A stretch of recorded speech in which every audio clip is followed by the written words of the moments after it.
Hello friends, good morning to everyone. ఈరోజు ఉదయమే bike తీసాను బయటికి వెళ్దామని.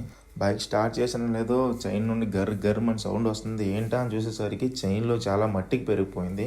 అది క్లీన్ చేద్దామని చెప్పి వాటర్ సర్వీస్ తీసుకెళ్ళాను ఫోమ్ వాష్కి. నేను వెళ్ళేసరికి ఖాళీగానే ఉంది. ఆ అన్నకు చెప్పాను, అన్న చైన్లో ఎక్కువ మట్టి ఉంది, బాగా వాటర్ హెవీ ప్రెషర్ పెట్టాను అని చెప్పాను. ఆ అన్న కూడా హెవీ ప్రెషర్ పెట్టి మొత్తం మట్టి అంతా డస్ట్ అంతా బయటికి తీసేసిండు. తర్వాత ఫోమ్ కొట్టి బాగానే క్లీన్ చేసిండు. నేను వెళ్ళేసరికి ఖాళీగానే ఉంది. తర్వాత 1 by 1 వస్తూనే ఉన్నారు. ఈ అన్న వాళ్ళది కూడా మన ఊరు సైడేనంట, శ్రీకాకుళం అని చెప్పిండు. అన్న మాట్లాడుతున్నప్పుడే అర్థమైపోయింది మన శ్రీకాకుళం అని చెప్పి. ఇంకా వాష్ అయ్యాక క్లీన్ చేస్తూ టైర్స్కి ఏదో ఆయిల్ లాంటిది రాసిండు సైనింగ్ కోసం అంట. వాటర్ వాష్ అయితే బాగానే చేసిండు.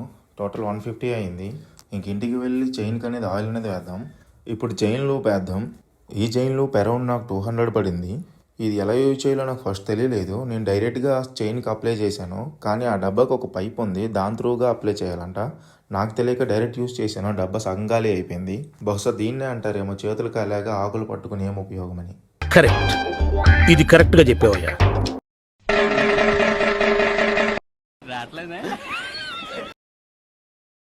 ఇంకా సగం డబ్బాతో చైన్ మొత్తం నీట్గా క్లీన్ చేసేసాను. ఈ వీడియో నచ్చినట్లయితే don't forget like, share and subscribe.